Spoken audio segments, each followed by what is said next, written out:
Quem começa? Se ninguém começar, eu começo para abrir aqui, estimular. Então, a pergunta é para você, João. No caso do trabalho que você desenvolveu com as mulheres obesas, houve mudança na dieta? Não, não houve mudança na dieta.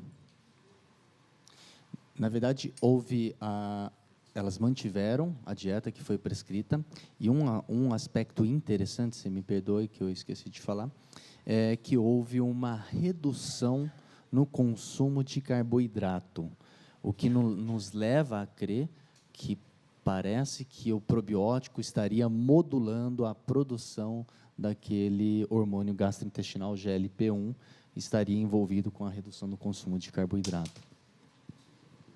Vocês avaliaram antes e depois? Ok. Perguntas, pessoal?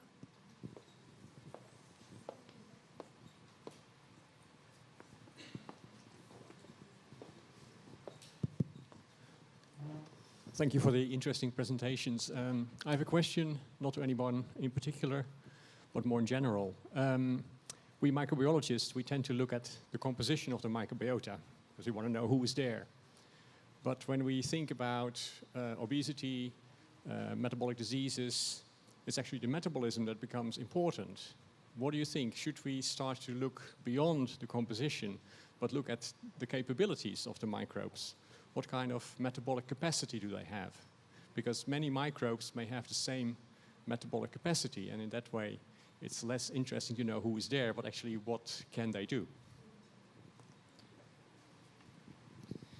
Certamente, já tem inúmeros estudos que têm mostrado que, dependendo do tipo da microbiota que o indivíduo tem, você tem uma redução na absorção de nutrientes e na absorção de calorias, fazendo com que houvesse um menor ganho de massa corporal.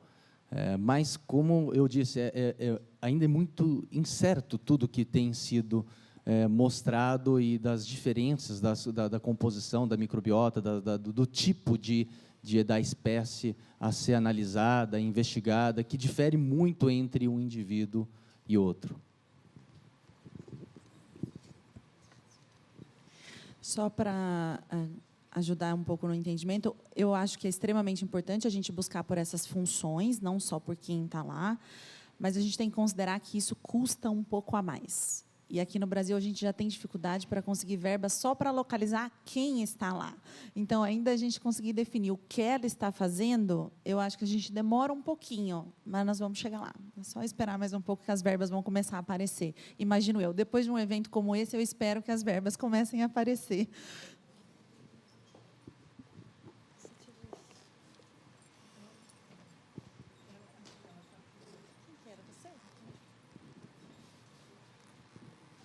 A minha pergunta para o Dr. Rubens, na verdade, eu queria saber a sua opinião, porque eu entendi pela apresentação de que ainda a gente não tem uma conclusão de se a suplementação de probiótico para pacientes, né, pediátrico em UTI é ou não necessária ou é positiva.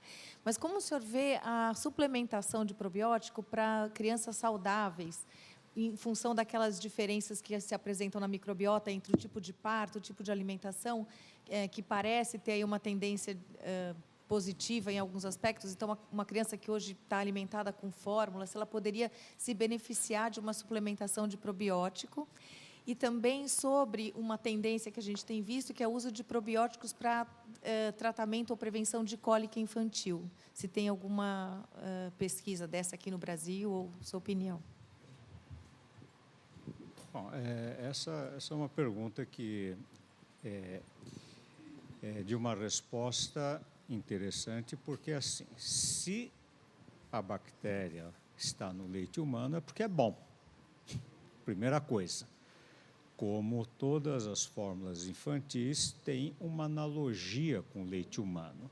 Então, pufas, nucleotídeos, taurina, enfim.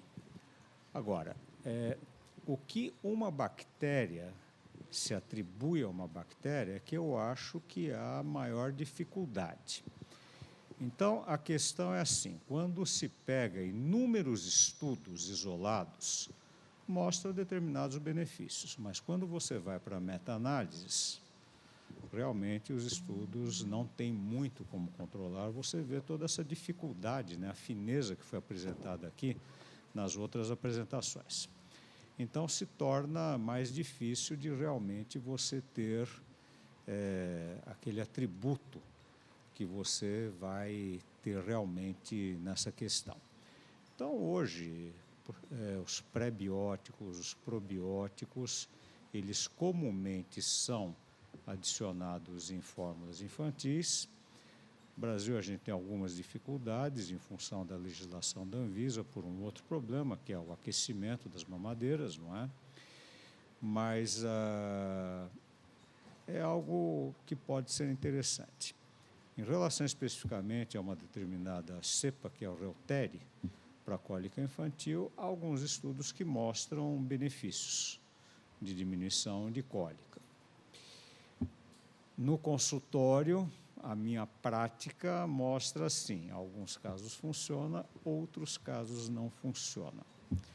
Então, realmente, eu vejo hoje uma certa dificuldade de dar toda essa exacerbação para uma determinada cepa, porque viram aqui que a coisa, primeiro a gente precisa conhecer exatamente a questão epidemiológica e o que está envolvido em relação a isso. Mas é algo que se procura e, sem dúvida, é um grande caminho, né, que se tem. Pode ser aqui? Bom, inicialmente, parabenizar a mesa e a organização. E eu sou pediatra e nutrólogo, então eu queria fazer uma pergunta para toda a mesa, mas acho que o Dr. Rubinho poderia iniciar.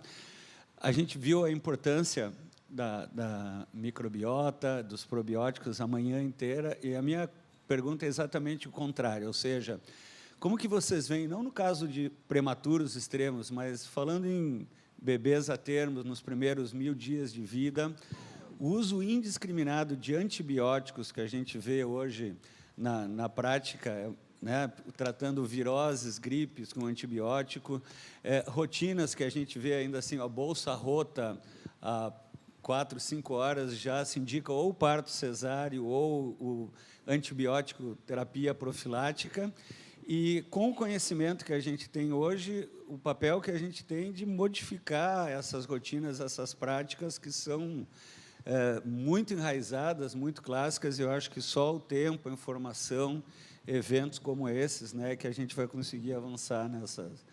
E relacionando isso, inclusive, com a epidemia de obesidade infantil, que parece óbvio que está relacionado.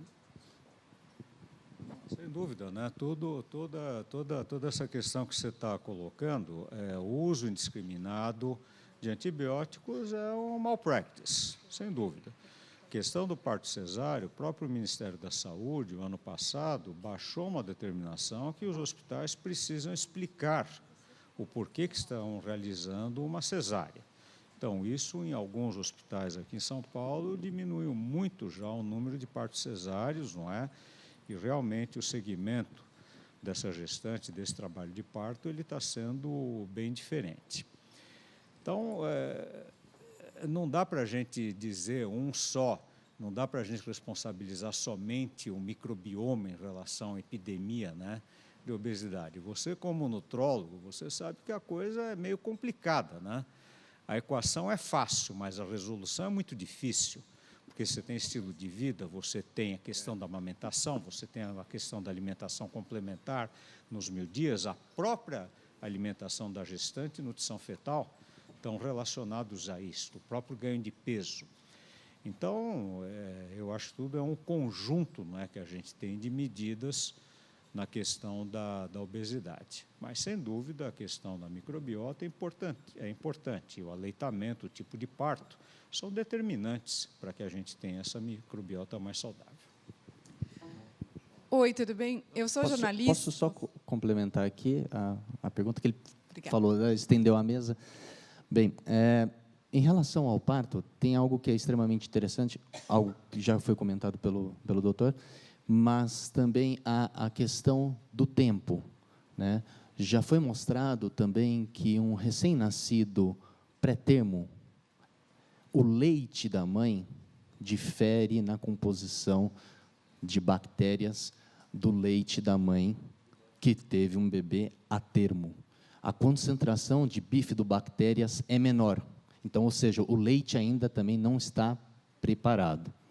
Em relação aos antibióticos, tem estudos que já mostram a questão da exposição a um ou mais do que um tipo de antibiótico aumenta o risco de doença, de colite ulcerativa e de Crohn, né?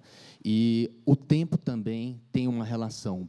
Quando se usa por mais tempo, maior o risco de desenvolvimento dessas duas doenças inflamatórias intestinais.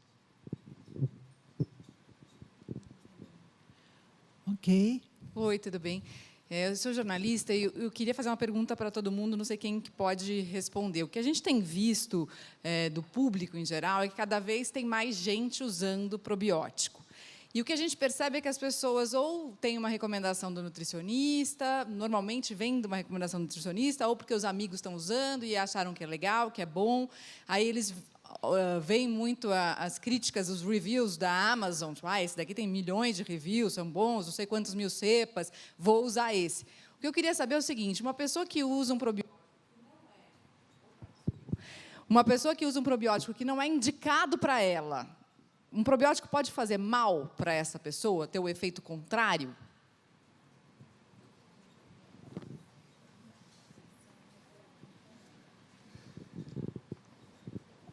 Essa é o espanto de toda a mesa aqui, né? Essa é uma pergunta que acho que a gente não consegue responder ainda. A questão que nós podemos responder é a seguinte, vou um pouco pelas minhas considerações da minha palestra. Não dá para a gente atribuir o mesmo resultado que foi investigado em uma determinada população extrapolar para todo mundo. Nós temos milhões de produtos sendo comercializados com diferentes tipos de bactérias, com diferentes tipos de cepas. E alguns estudos mostram uma determinada cepa para uma determinada doença ou para uma determinada repercussão em si, um desfecho clínico, né? Então, a gente não pode extrapolar isso para todo mundo. O que muito se acontece é o seguinte, tem-se publicações e as indústrias começam a produzir, mas são produtos diferentes, né? Então, a gente não consegue traduzir essa mesma resposta para todo mundo. Aí é a garantia em si que nós deveríamos ter de que aquele produto que está sendo comercializado, que deva ser testado em diferentes ocasiões para a gente ter uma mesma resposta. Eu acho que a pergunta é ótima. E eu sei que o foco do congresso hoje vai ser muito a questão da discussão dos probióticos, mas eu, como nutricionista, tenho que lembrar, e estudando microbiota, que a gente também tem que começar a prestar atenção nos prebióticos, né? Os prebióticos a gente consegue encontrar nos alimentos, e não necessariamente a gente teria que fazer suplementação para isso. E eu acho que a gente está numa fase muito que virou moda, a questão da inserção do probióticos em todas as ocasiões, e a gente esquece um pouco do básico. É comer bem, é comer fibra, assim, é só isso, né? Eu só queria colocar esse adendo, porque eu acho interessante a sua pergunta em relação à discussão dos probióticos, mas a gente tem que lembrar que existe comida que também pode favorecer essa bactéria boa, tá? E não só os probióticos. Olha só,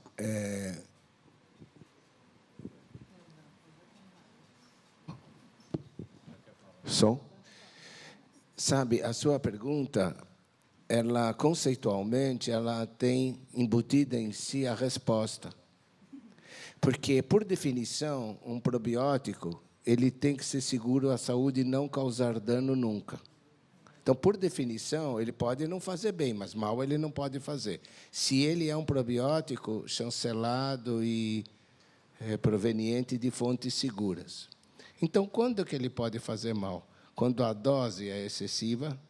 Então, se você toma, em vez de 10/8, 10/12, e isso foi feito em doentes, e o efeito foi terrível, em pancreatite aguda, no estudo Propátria, Na Holanda, deram uma quantidade brutal, 10 a 12, e fibras em doentes gravíssimos, e os doentes que tomaram isso morreram mais do que o grupo placebo. Então, quando você atravessa os limites da dose em doentes que não têm barreira intestinal e em condições extremas, eles vão fazer mal. Ou quando você usa um probiótico num quarto aberto com um doente com catéter venoso, que jamais deveria abrir o probiótico lá. E ele voa e entra pelo catéter, faz septicemia. Também é um doente numa UTI que não devia estar fazendo isso. Mas, por definição, uma das 10 características do probiótico é que ele não pode ser patogênico.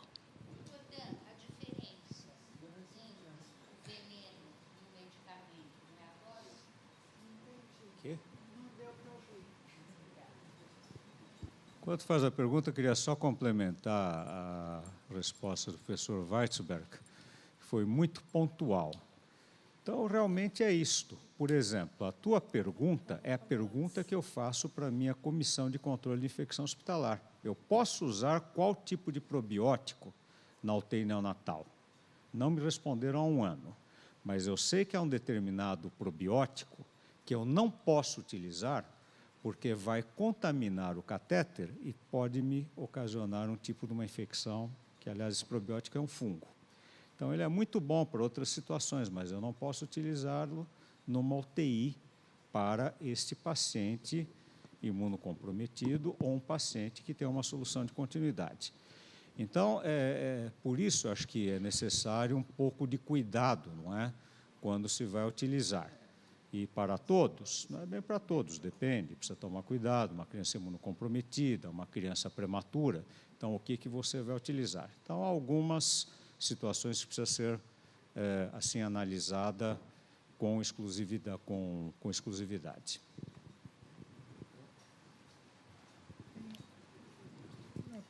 Alô? Oi. Pergunta para o doutor Rubens. Doutor, para um paciente, seja criança ou adulto, que tem que tomar antibiótico, não assim de forma equivocada, digamos assim, mas que tem que tomar antibiótico porque realmente teve uma infecção, sei lá, uma infecção urinária, por exemplo, é recomendado que essa pessoa faça, durante um período, uma suplementação com probiótico, e existe um tipo de probiótico recomendado de acordo com a infecção que a pessoa teve? Já se sabe essa relação? Essa é uma pergunta bastante interessante e eu vou até além. Alguns nefrologistas hoje, para as infecções urinárias de repetição, aquela infecçãozinha urinária das menininhas com 2 anos, não é? Muitos deles não têm utilizado antibiótico, têm utilizado probiótico para essas crianças com resultados bastante interessantes.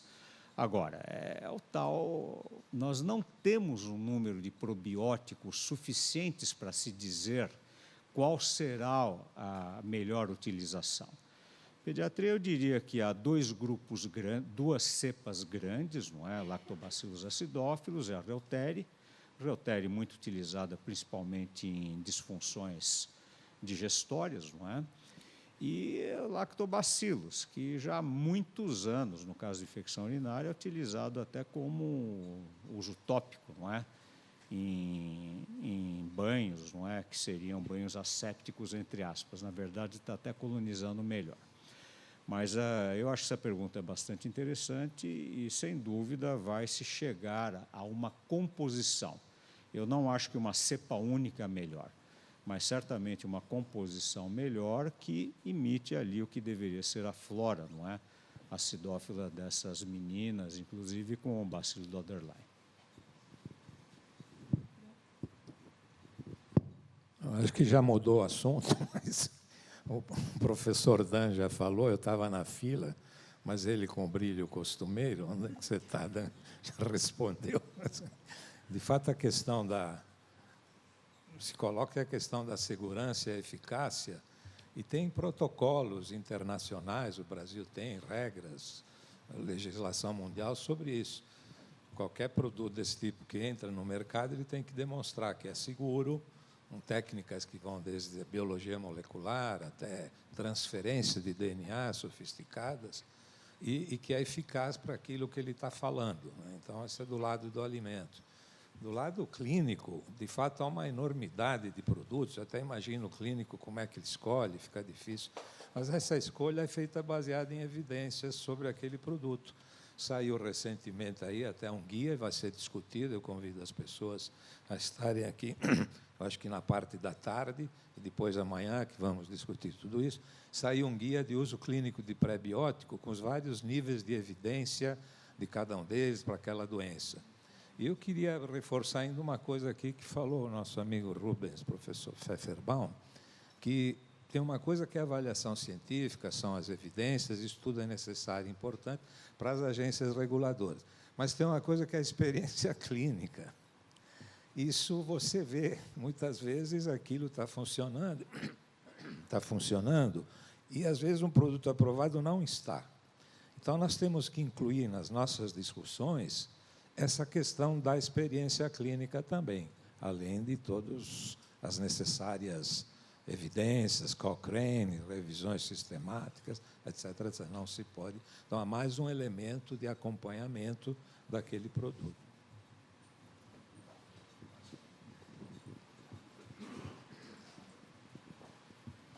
Não, na verdade, o professor brilhantemente aí já esclareceu essa questão aí do... Queria fazer a complementação sobre essa questão de uso e segurança. A Anvisa, aqui no Brasil, é responsável pela avaliação e aprovação dos probióticos que estão no mercado. Então, se ele foi aprovado e avaliado pela Anvisa, então ele é considerado seguro para uso. Era essa complementação. Então, não havendo mais perguntas, eu acho que todos aqui estão bastante satisfeitos com essa manhã muito produtiva que tivemos.